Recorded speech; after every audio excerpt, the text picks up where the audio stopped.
Hello, and welcome to the Improvised Generation Onscreen. It's a fully improvised Star Trek The Next Generation show that we do right here on Outside in Theater. Thank you so much for being here. To get us started, we would like a suggestion of a word, any word. Go ahead and start typing those into the chat. And while you're doing that, I'm just going to share a digital land acknowledgement that's been going around. This was created by Adrian Wong of the Spiderweb Show in Ontario, Canada. Since we're gathered today in a virtual space, let's also take a moment to consider the legacies of colonization embedded within the technologies, structures, and ways of thinking we use every day. We're using equipment and high-speed internet not available in many Indigenous communities. Even the technologies that are central to much of the art we make leave significant carbon footprints, contributing to changing climates that disproportionately affect Indigenous peoples worldwide. We invite you to join us in acknowledging all of this, as well as our shared responsibility to make good of this time, and for each of us to consider our roles in reconciliation, decolonization, anti-racism, and allyship. And if you want to support us here at Outside in Theater, you can simply subscribe on YouTube, like the video, and follow us on our social media. It's at Outside in THTR. And the suggestion for tonight's show that we're going to use is translucent. We have a lot of people watching, ready to beam up.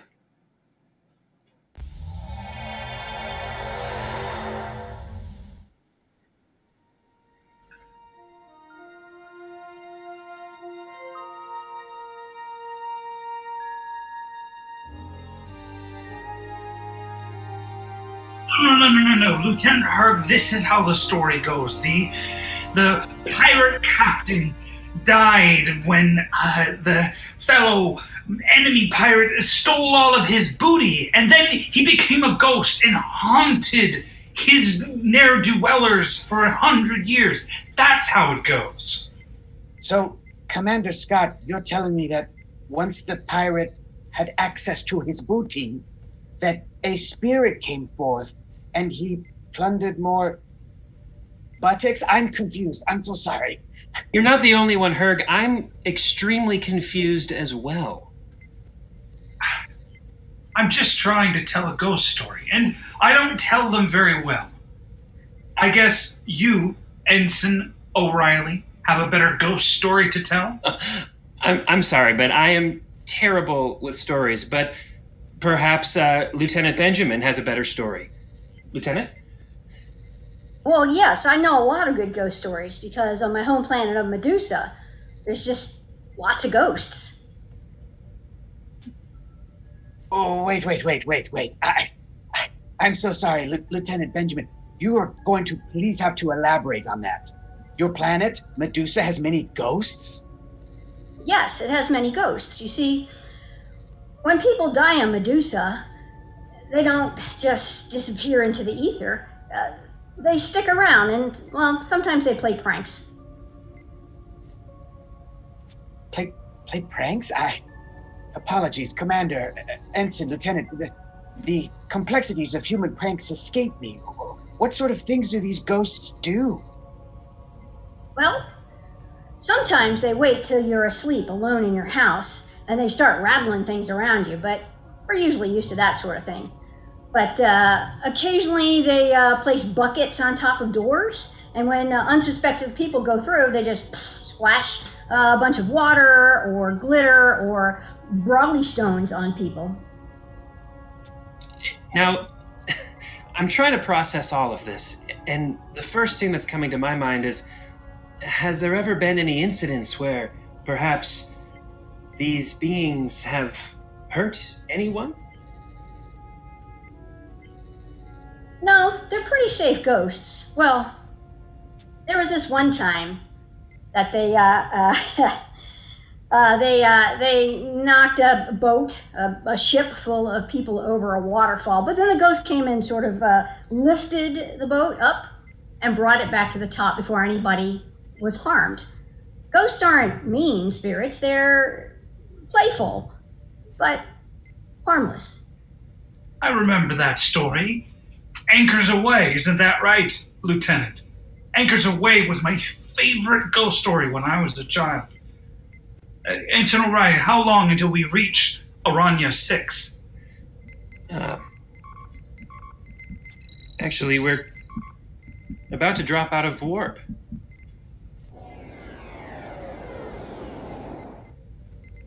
I'm sorry, Commander, there has been some sort of a phase variance and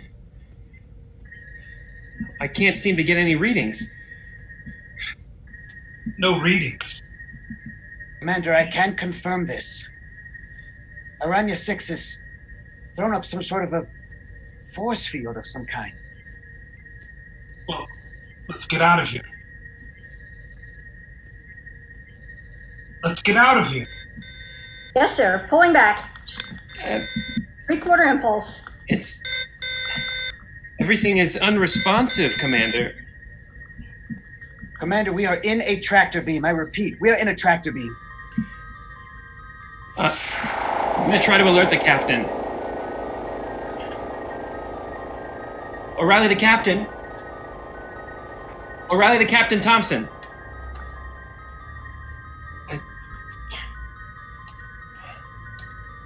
Communications aren't working. Commander Scott, Looks Captain like Thompson is no longer on this ship. Looks like we're stuck.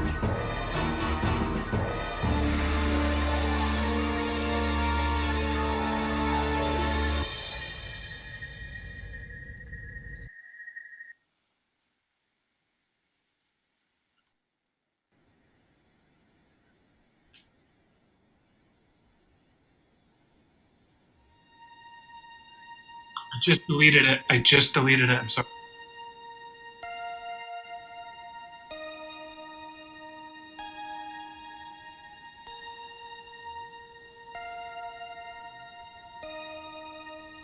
Space. The final frontier. These are the voyages of the starship McGinley. Mission to explore strange new worlds, seek out new life, new civilizations, to boldly go where no one has gone before. I deleted it. I deleted it! Starring Scott Palmason as Dr. Alistair Scott.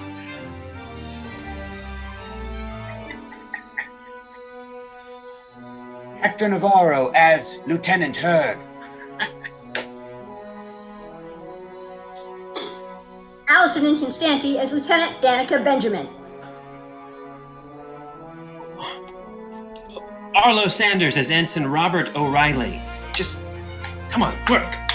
Work.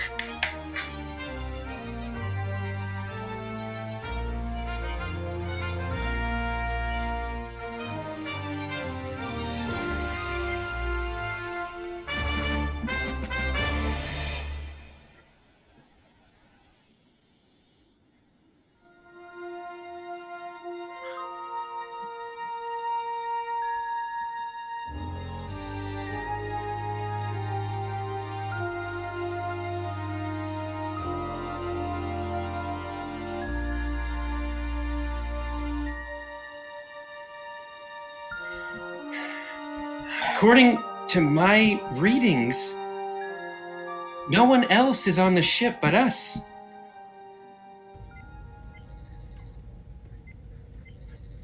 That can't be right. It can't, but it is, Ensign. What you have just said can be confirmed by my instruments. For some reason, only the four of us, right after telling a ghost story, are the only ones left on this ship. Oh. Have we tried hailing the nearest starbase? Have we reached out to Star Command?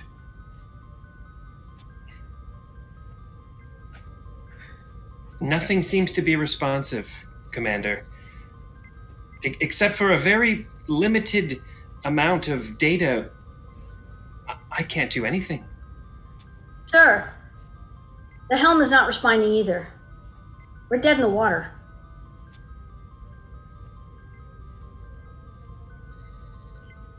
Lieutenant Herc, keep me in the ready room.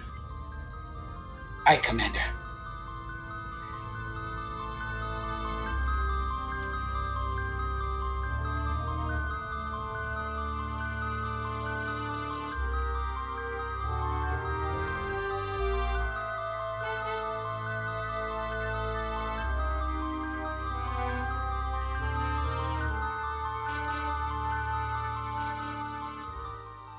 If I may speak freely, Dr. Scott, I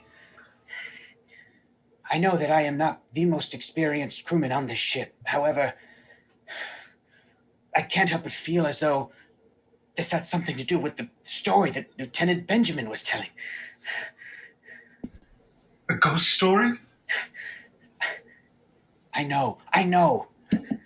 But you're the commanding officer on this ship currently, and you're also the best damn doctor I've ever known. And I am confiding in you as a doctor, and your patient. I'm scared, Commander. It seems like something out of a storybook, doesn't it? An entire crew going missing. A Starfleet crew. Something out of a grandmother's tale she might tell to spook her grandchildren. I don't mean to jump the fence. That's a saying in my home planet, but it's almost as if we ourselves have become ghosts. What do you mean, Lieutenant? Well, I did not mean to interrupt Lieutenant Benjamin's story. She's a fantastic storyteller, truly. And I am curious about all other worlds' customs, planet Medusa, all other worlds. But what she was saying, what she was describing, it was similar to something on my home planet of Kate. You see, as Caitians, we are like, to you, cat-like people, and we have different beliefs of an afterlife. When Caitians pass on, they can still be seen by the rest of my people for 2, 3, 4, perhaps 5 other lives. It's as though we have many, more than 5. And they are not in phase with our world, yet we can see them. I don't mean to give you superstitions. I understand that Starfleet is a scientific endeavor, and I too believe in science. But, wow, I feel like a fool. I'm sorry, Dr. Scott. It is not my place. Lieutenant, it is all of our places to be confused, to question, to enlighten those around us with what is stirring in our hearts and souls. If you're right, somehow Caitians learned how to live multiple lives, then this right now, my question is, which life is this one?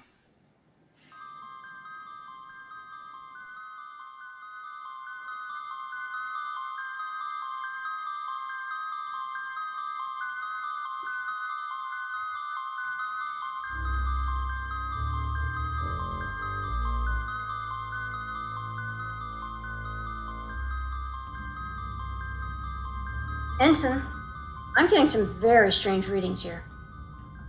Yeah, so am I. I wish Boots was here. She could figure this all out.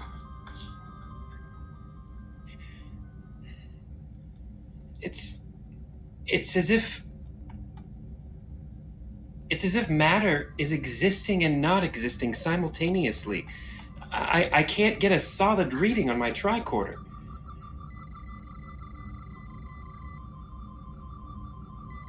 This is nothing like the ghost back home. This makes me feel eerie. Do you believe this could be ghosts, Lieutenant? Well, doesn't seem to have a cause in the system. I think it has to be. On your world, Lieutenant, these ghosts, as you say, what happens after? Where do they go once they're done with their pranks? Well, some say they are reborn, and others say they go to a higher realm.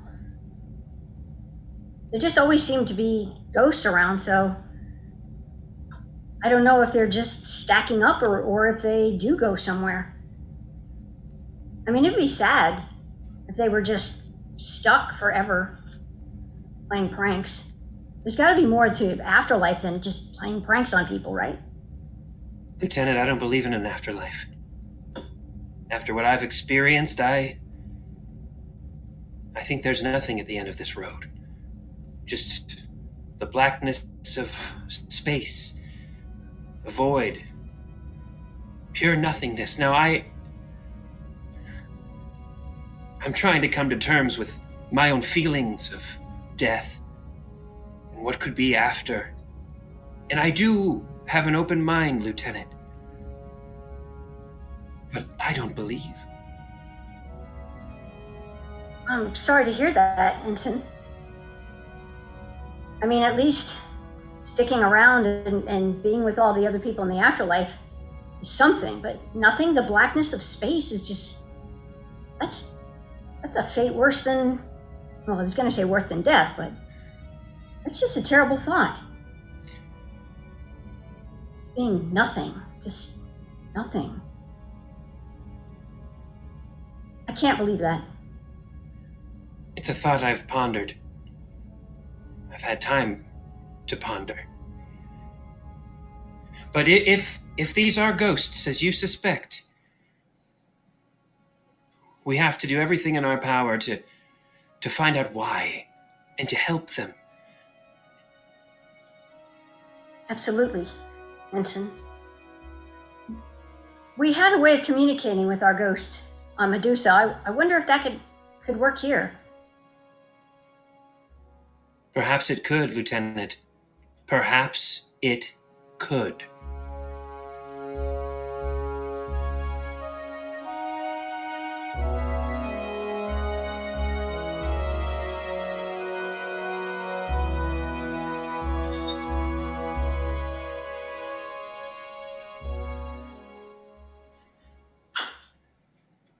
Be like a fool. Just find her and talk to her. Dr. Scott. I'm sorry, Lieutenant Herg. I took your advice to clear my head to think about next steps, and I just found myself wandering the halls and remembering first time I stepped foot on the ship. It was so quiet. I was having some similar sentiments as well. I'll be honest, Dr. Scott, this is very difficult. No one else on the ship, with just the humming of the engines, the warp core, the coils, the beeping, booping. It's terrifying, Dr. Scott. I am scared. My grandmother used to tell us the pirate tales and the ghost stories. I never quite translated them well. I was better with my hands than retelling stories from my Meemaw. She said that those that came before us are not far away.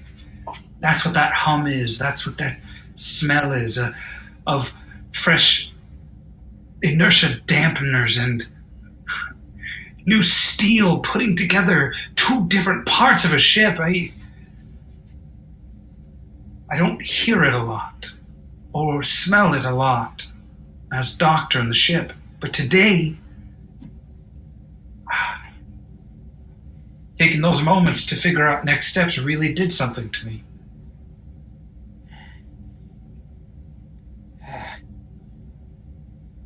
I think I'm beginning to understand what you're trying to say, Dr. Scott. Makes sense. And it's oddly comforting. Thank you. Thank you.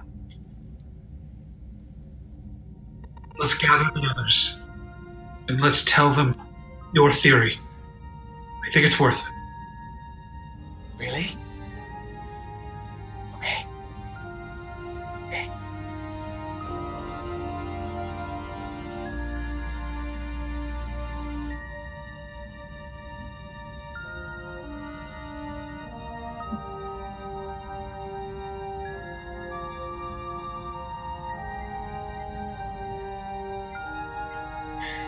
That's right, Doctor. We didn't find anything. Not a single trace in engineering, and tricorder readings didn't provide much help either. Sir, we have ghosts. I can't think of any other thing it could be.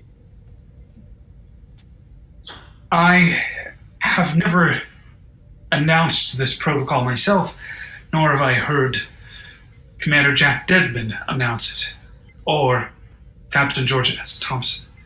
But I am calling out Code 16. That's right. Code 16 in the Starfleet Handbook. Code 16. Ladies and gentlemen, we have ghosts. Sir, if I may, we have a way of communicating with our ghosts, and if it's all right with you, I would like to replicate this here on the ship. Of course, Lieutenant. I do have to consult my second in command, Lieutenant Hurd. Based on what you've told me, this sounds right up your alley. It's possible, Commander, but I must be frank. I have never enacted or lived through Ghost Protocol. I'll follow you to the ends of the earth, Commander Scott.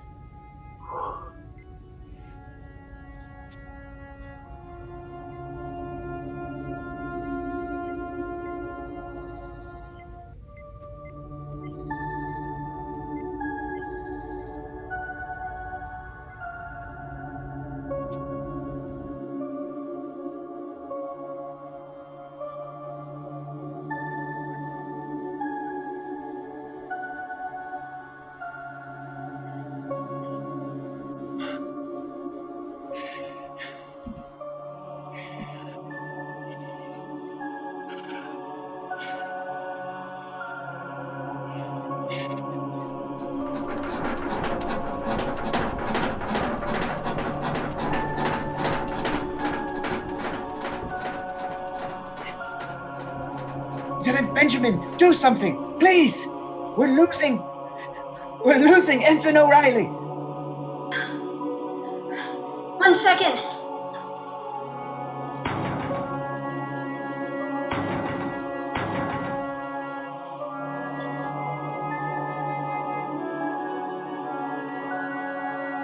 Lieutenant Benjamin, bring him back! Bring him back! Sir, I have my ghost drum right here. I'll try to bring him back by playing harmonics.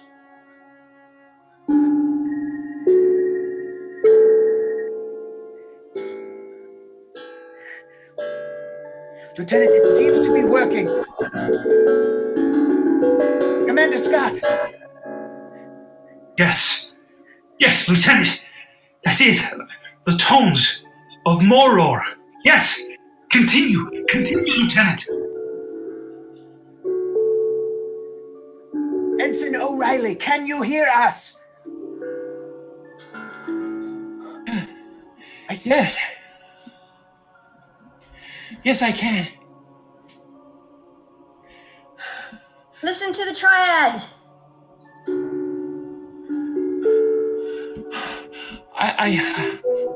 I see a doorway. It's triangular.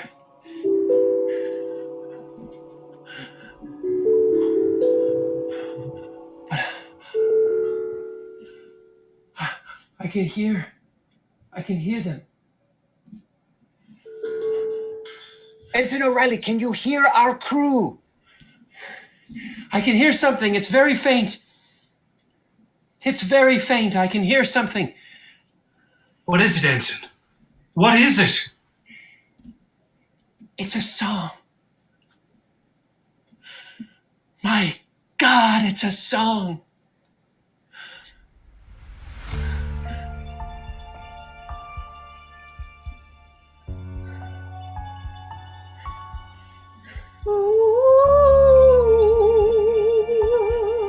Oh, ghost noises. Commander, you may not be able to see this spirit, but I can. They are on our bridge. They're right there. Right next to you, Commander. Don't move.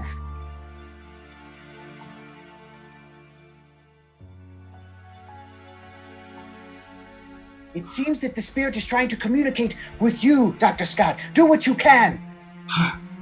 Spirit, I am Dr. Alistair Scott. I am commander of the ship. We contacted you.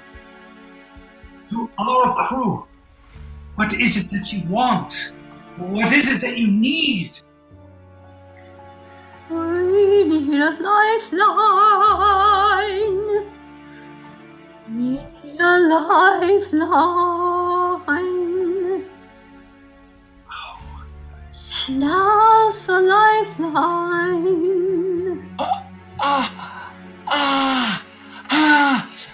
You think they're taking our energy? Please don't take it. No.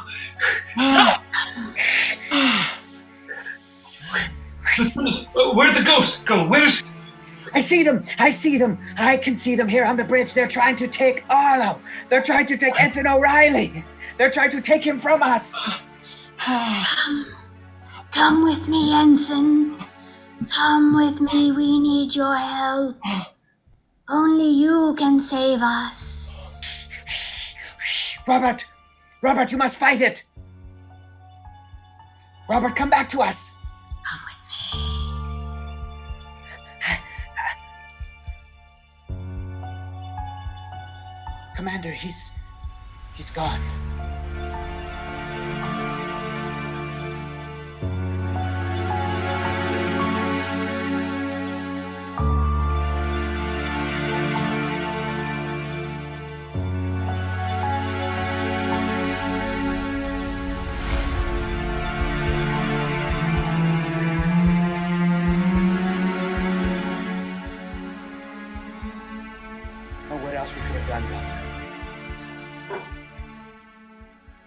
Well, we're in quite the spot, huh, Lieutenant? We are. I know that Lieutenant Benjamin was trying everything that she could, and I don't mean to disparage your ritual, Lieutenant Benjamin.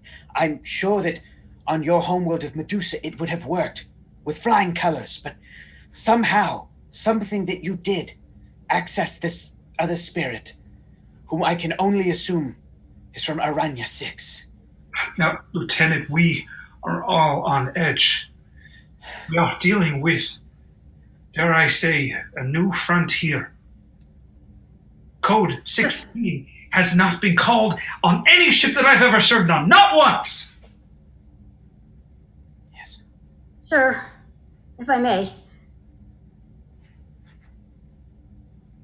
I sensed the spirit that was calling Lieutenant O'Reilly or Ensign O'Reilly, and I feel like the spirit had a need.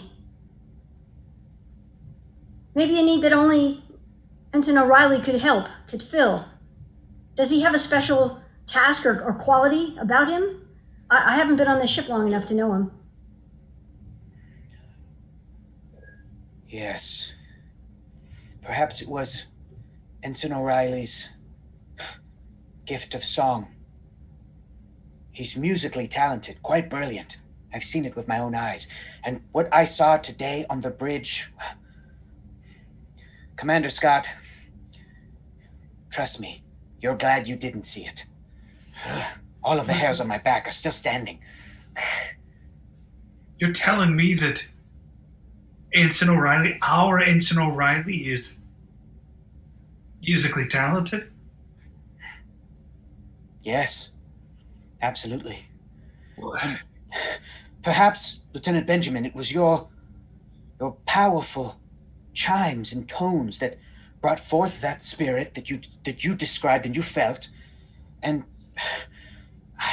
I am at a loss, I'll be honest. Maybe you're right, Lieutenant Benjamin. Maybe it was that spirit needed something from Robert the rest of us could not give.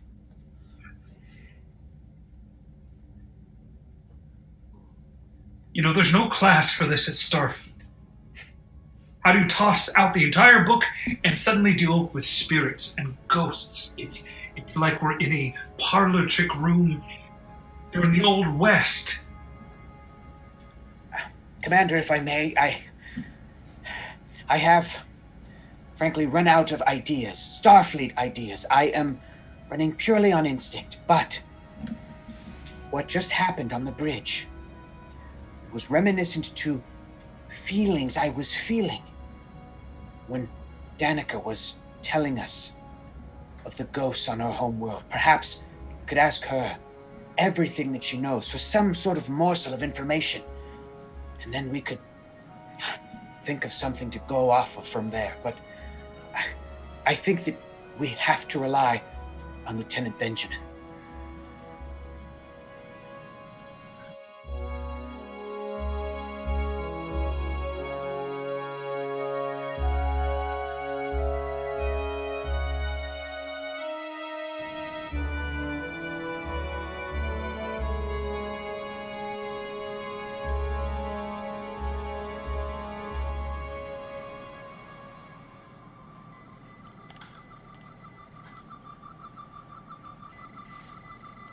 This is so strange.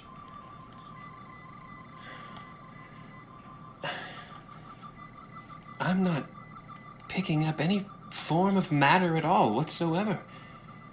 That just simply cannot be.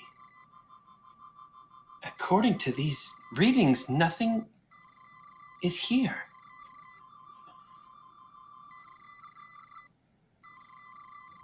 And neither am I.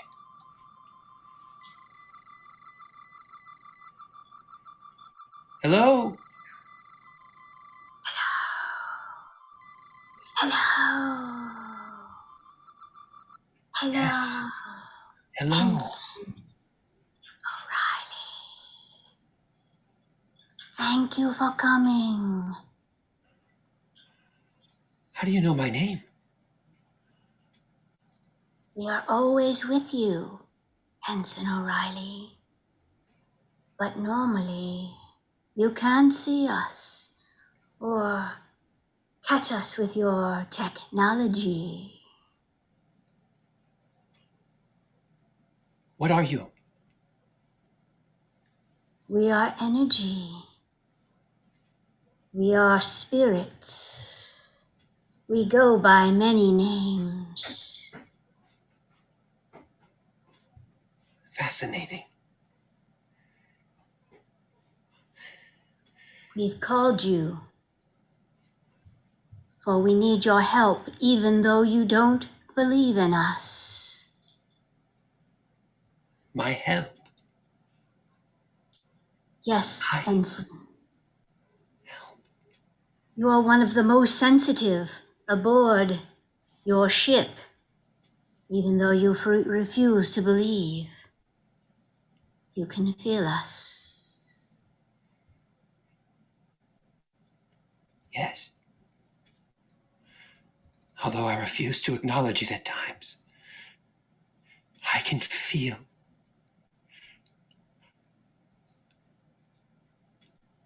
I don't know why.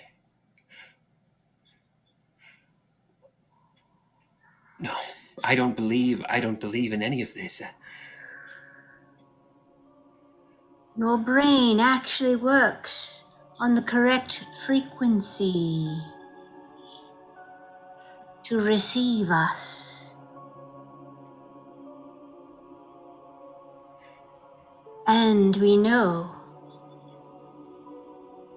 that you have a song within you, a song of the right harmonics to help us keep our connection. I haven't sang that song in a long, long time. We know, but we ask you to please sing the song for us so that we may reattach our connection to our spirit realm. But you don't understand. I was a prisoner. I was a prisoner of war for years. And this song, I can never sing this song again. Do you understand me? I can never sing this song again. We understand what this will cost you, but it will also help you when you sing the song. It will bring back memories you need to face. All right. You'll have what you want. I'll sing the song. You will have our thanks for 1,000,000 light years.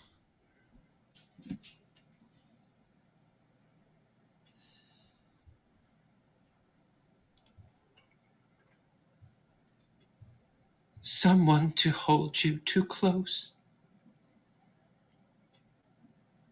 Someone to hurt you too deep. Someone to sit in your chair and ruin your sleep and make you aware of being alive. Someone to need you too much. Someone to know you too well. Someone to pull you up short, to put you through hell, to make you alive. Being alive. Being alive. Thank you. We have reattached our coupling with our spirit realm. And we leave you with this. A new song. A new song that will fill your soul with love and expectation for the afterlife.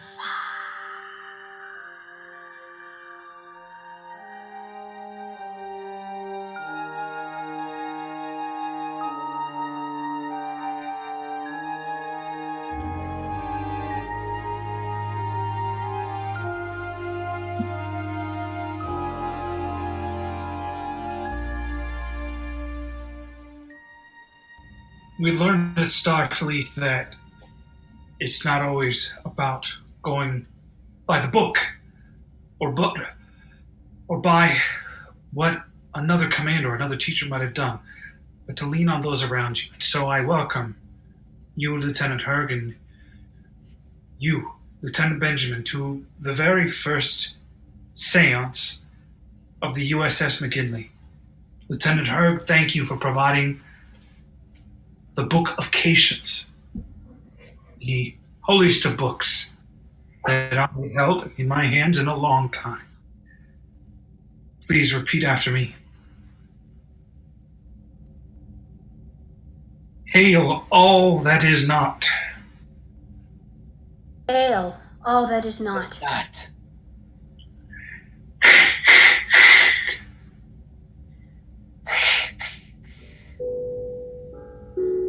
Lieutenant Benjamin,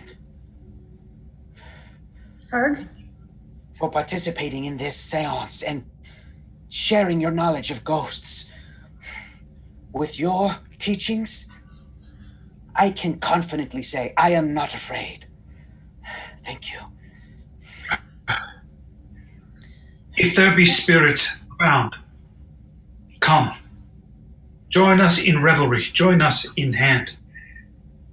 If there are those that are lost, come forth. Join us in spirit, join us in person. Humanoids, foundlings, halflings alike, all are welcome. All are welcome on this holy night. Make me confused. Dr. Scott, I hear something with my sensitive ears. Mock me with praise. It's beautiful. Be you family, be you foe, be you stranger, be you tall or low, come forth. Let me be used. It's coming from somewhere here in the It's corridor. beautiful. Do you hear It's it? beautiful. It's a beautiful singing voice. I've never heard that voice before. Alone is alone, not alive. Look, stand back. There. I see him. Somebody crowd me with love. Somebody force me to care. Somebody let me come through. I'll always be there, as frightened as you, to help us survive. Being alive. Being alive.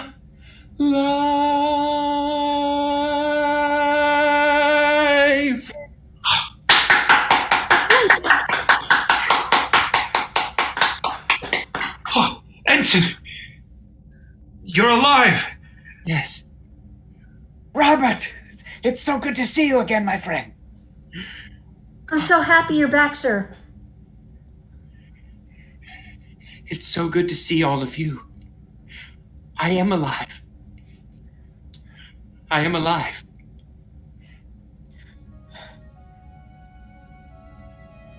We learned from Lieutenant here that not only was there so much knowledge of what it takes to contact these spirits, but apparently several ships have been pulled in by this tractor beam in this exact spot. Several crews are lost over the millennia.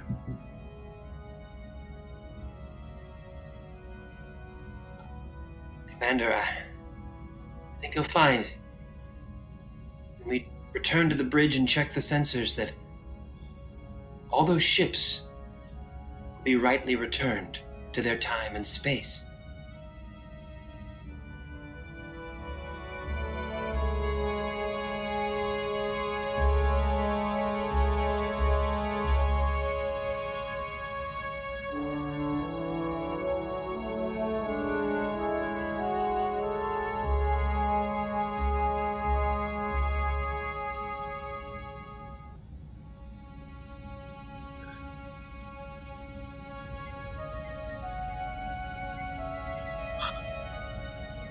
USS Montilla. Wait, over there. The USS Angeles.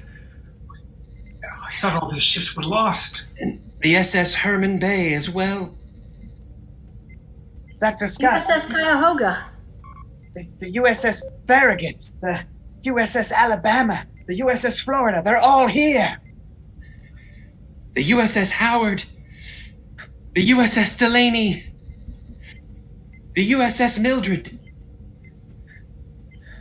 The USS Jemison. USS Sandower. I didn't delete it. It was real. Look, the USS Zeppelin. Dr. Scott, I don't mean to I alarm you. thought that I had deleted all knowledge of the Zeppelin from the archives, but no, there it is. It's back. I didn't delete it. Harg, I didn't delete it! No, you didn't, Doctor. And not only that, but I'm beginning to get readings for our lost crew. And I'm beginning to see them here on the bridge as well. Hello, Captain. Welcome back. Or should I say, us welcome back. We are now back in the correct phase variance. Ensign O'Reilly, Yes, Lieutenant. have you changed your thoughts about the afterlife? After this journey you took? You know what, Lieutenant? I think I may have. I think I may have.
steps I can. Steps too high. I'm just a man.